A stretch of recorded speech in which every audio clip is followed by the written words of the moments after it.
Hi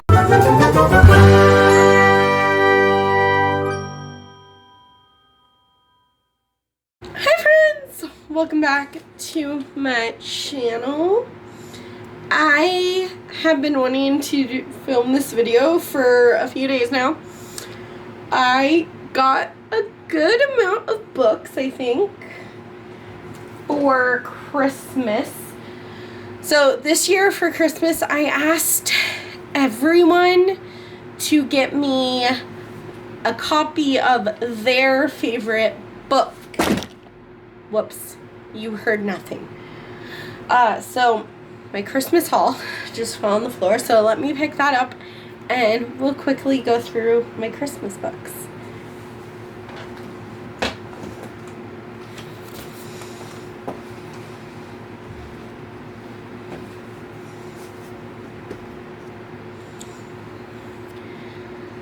Okay, so let's start.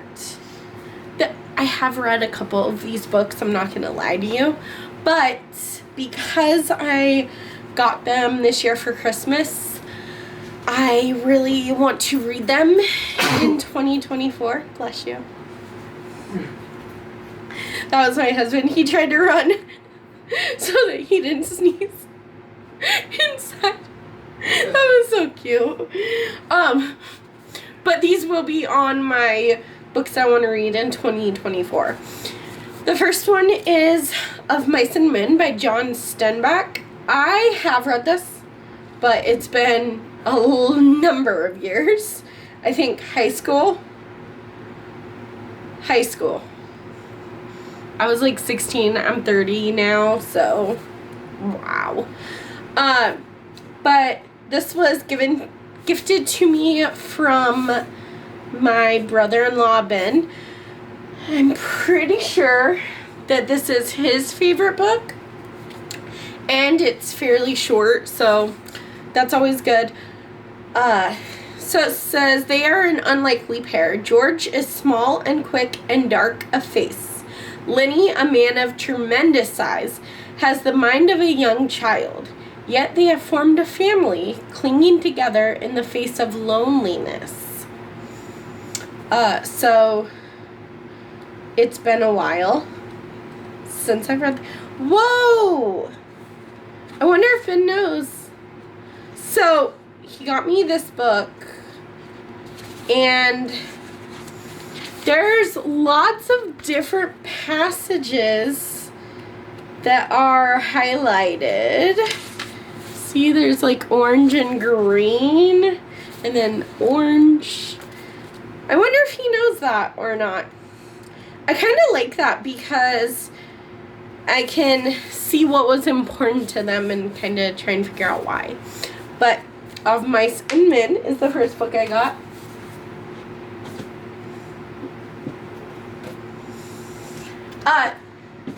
This next book was gifted to me from my other brother-in-law, George. He has never read this book, to my knowledge. I asked him, and he said no, but we actually just had this conversation about this book. I've never read it. It's Wild by Cheryl Strayed. Cheryl Strayed. This follows this woman named Cheryl, who she walked along the Pacific Crest. So a powerful, blazing, honest memoir. The story of an 1,100-mile solo hike that broke down a young woman reeling from a catastrophe and built her back up again. At 22, Cheryl Strayed thought she had lost everything. In the wake of her mom's death, her family scattered, and her own marriage was soon destroyed. 4 years later, with nothing more to lose, she made the most impulsive decision of her life to hike the Pacific Crest Trail from the Mojave Desert through California and Oregon to Washington, and to do it alone. So actually, George and I were talking about her story a little bit, and I was telling him that I want to read more memoirs and that this would be one that I would want to read. So he got it for me for Christmas, which is awesome. Thank you, George. I don't think they watch my videos, but I'm still going to say thank you to all of them. So thank you, Ben, for Of Mice and Men. Thank you, George, for Wild. Alright. The next one is from my brother-in-law, George, again. He got me a copy of his favorite book. And it's actually one I've never read, so it's To Kill a Mockingbird by Harper Lee. I don't know what this one's about. I know it's a classic. So let's see. The unfortunate novel. Let's try that again. The unforgettable novel of his childhood in a sleepy southern town and the crisis of conscience that rocked it. To Kill a Mockingbird became both an instant bestseller and a critical success when it was first published in 1960.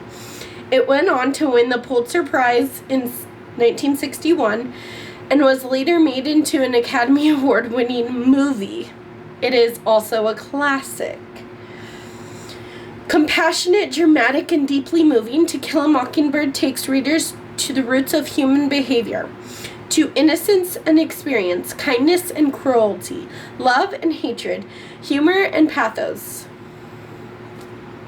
Okay, so I guess I'm going to be reading To Kill a Mockingbird in 2024. Thank you, George.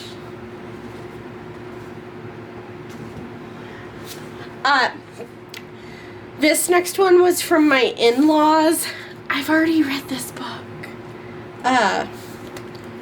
But, let's see. It is One of Us is Lying by Karen M. McManus. I don't have a copy of this anymore. It is the first in a trilogy. I've read One of Us is Lying several years ago. I borrowed it from my friend, and I really enjoyed this. So this is a mystery, kind of like Breakfast Club. These 5 teenagers meet in detention, and then by the time detention is over, one of them is dead. And you're trying to figure out what happened to this kid. And then in the next one, One of Us is Next, I was bored. So I don't have any plans of reading One of Us is Back, which is the one that just came out this year. But I guess I will be rereading One of Us is Lying at some point this year. Or 2024.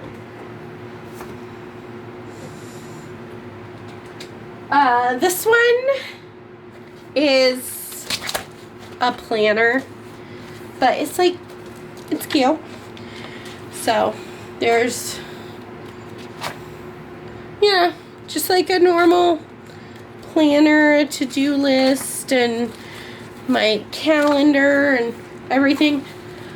This is the first year in the past several years that I didn't buy like 10 of these myself. So I have a tendency of like right before the new year buying like a bunch of planners and then never using them. But this time I only have one, and hopefully I'll use it. Okay, this next one came from my husband. I wasn't expecting him to get me a book because he's not a big reader. Like,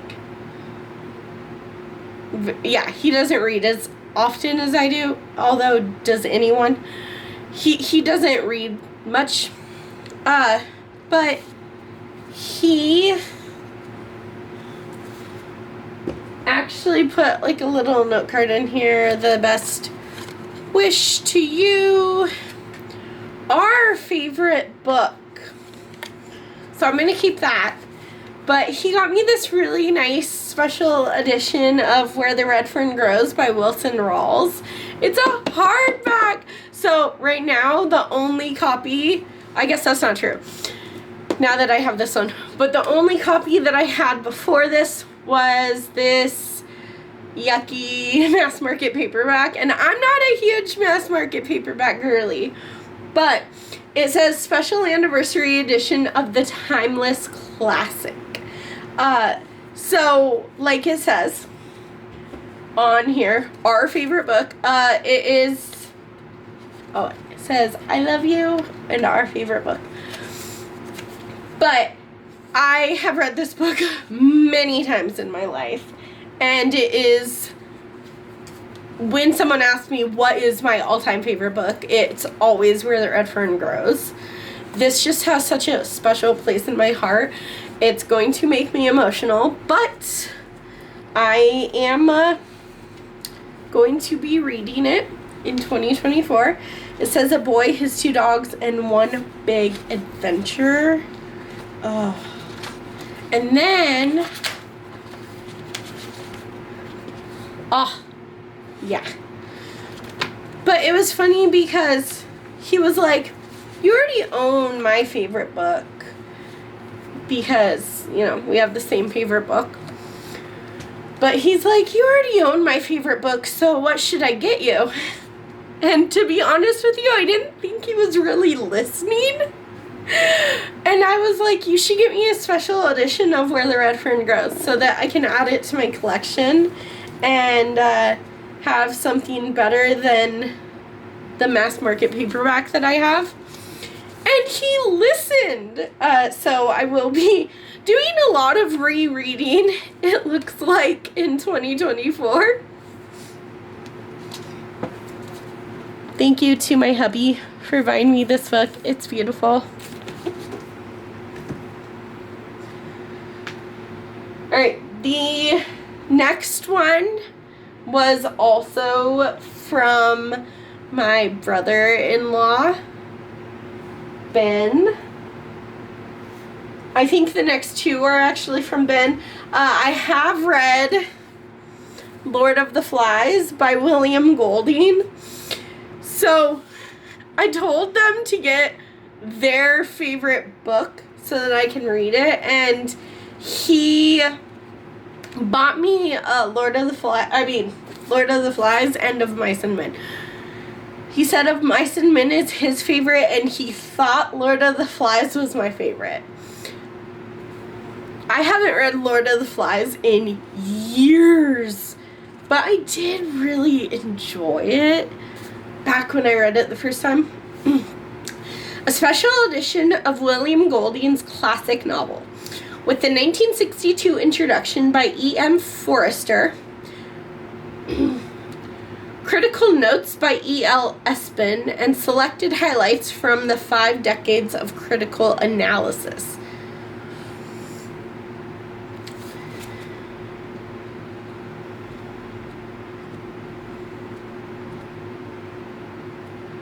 A View in the Death.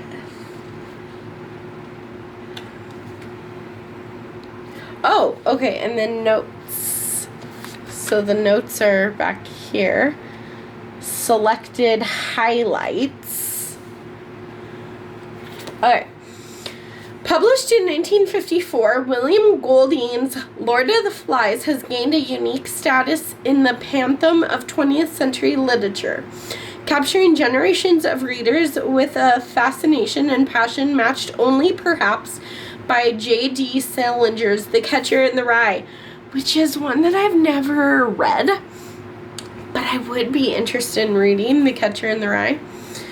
A cult favorite among both students and literary critics, the novel has been called a parable, an analogy, a myth, a morality tale, a paradox, a political treatise, even a vision of the apocalypse. And yet the most compelling argument that may account for its enduring popularity is the deceptive simplicity of its narrative. Lord of the Flies is an adventure tale in its purest form, a thrilling and elegantly told account of a group of British schoolboys marooned on a tropical island, alone, a world uncharted possibilities. Devoid of adult supervision or rules, the boys begin to forge their own society with their own rules, their own rituals. So, I did really like Lord of the Flies when I read it in high school. So, I'm going to be rereading another one. The only two that I have left, I've never read before.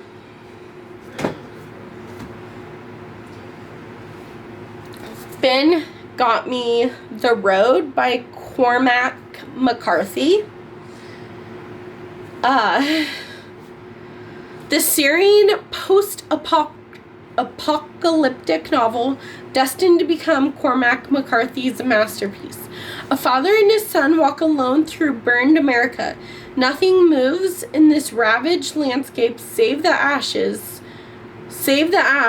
on the wind.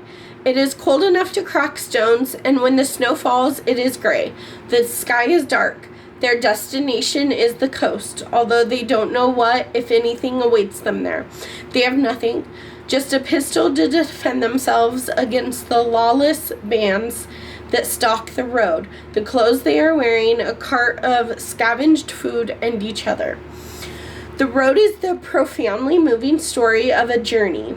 It boldly imagines a future in which no hope remains, but in which the father and his son, each the other world entire, are sustained by love. Awesome in the totality of its vision, The Road is an unflinching meditation on the worst and the best that we are capable of. Ultimate destructiveness, desperate tendency, and the tenderness that keeps two people alive in the face of total devastation. So Ben said that there's a movie that's really good too, but he also said that I'm going to cry when I read The Road. He also said I'm going to cry when I read Where the Red Fern Grows, but that's a given. Like, I've read that a million times and I always cry at the same part. But maybe I'll do like a reading vlog where I only read sad books. Oh, but then I'll be sad. I don't want to be sad in 2024. I don't know. But Ben thinks that I'm going to cry if I read this, when I read this. It's going to be read in 2024. It has to be. And our last one, I'm pretty sure... I'm pretty sure this one was from my in-laws. So, thank you to my in-laws. This is The Ultimate Serial Killer Trivia Book by Jack Rosewood. So, I'm not gonna lie, I haven't read a true crime book in a long time. I kind of got rid of all mine just because I watch a lot of documentaries of true crime and I don't need all the stuff that I read to be about true crime, but this one is very interesting. So it has questions and then it answers it. What's the most mundane motive a serial killer has had? In Alaska in 1979, police discovered the decomposed remains of a man along the Alaskan Highway. The victim, whose identity has never been verified, was nicknamed One-Eyed Jack due to allegedly having lost an eye in a logging accident. While One-Eyed Jack's killer was tracked down shortly after, police found the body. The killer's identity has never been made public. For what reason remains unknown. All that's known is that One-Eyed Jack had been hitchhiking from Boise, Idaho, and ended up in Alaska with the man who eventually became his killer. When the police asked the killer why he murdered One-Eyed Jack and discarded his corpse along the highway, the killer responded, He was getting on my nerves. No other explanation was given, and the identity of the nonchalant killer remains a mystery. See, so it's like interesting. Okay, so this whole section is on motives. Let's see if I can. Okay. The introduction, serial killer, the basics, the psychopathic mind, motivations, killing is my business, serial killers and jobs, Bon Appetit, serial killing cannibals, chasing shadows, uncaptured serial killers, dark corners, obscure serial killers, one shot, bizarre non-serial murders, kids who kill, killers inspired by media, serial killers in pop culture, conclusion, and then more books by this author. So I think I'm gonna have some fun with. Maybe I'll put this in my personal bag. I'm going on a trip tomorrow. Well, by the time you guys already see this, I'll already be there. But as I'm filming, it's tomorrow. Maybe I'll put this in my. I could read this in a 3-hour plane ride, right? I mean, it's less than 200 pages. So, it's 172 pages. Let's go to your random page and read one more question. What bizarre serial killer tried to steal his victims' voices? What?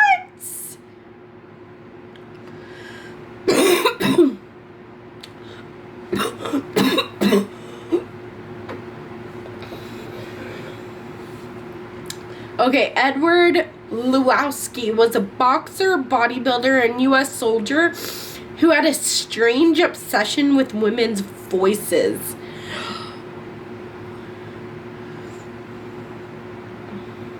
Oh. Interesting. Yeah, so I think this one's going to be pretty interesting. But those are all the books that I got for Christmas. Don't forget to smash that like button and subscribe to my channel if you're new around here.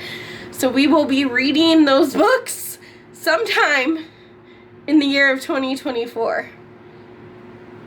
So I guess I can't take this because it's still 2023. Right?